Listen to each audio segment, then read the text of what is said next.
Hello and welcome to OnceHub tutorials. My name is Yashasha and I'm a team lead here at OnceHub.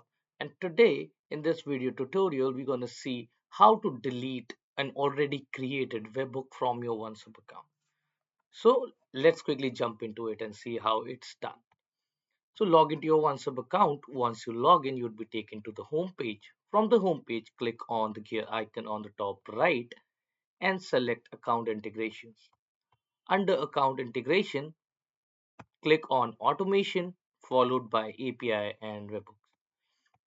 And under webhook subscriptions, you'd be able to see the list of active webhooks that are there on your account. So in order to delete it, simply click on the delete icon.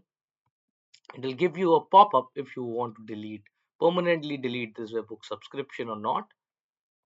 And if you're okay with it, just go ahead and hit delete subscription. And this would delete the active webhook, and that would mean that for the relevant trigger, no webhook would be triggered. And that's it. Deleting a webhook is as simple as deleting it from your OneSub account. So thanks for watching, and I'll see you in the next one.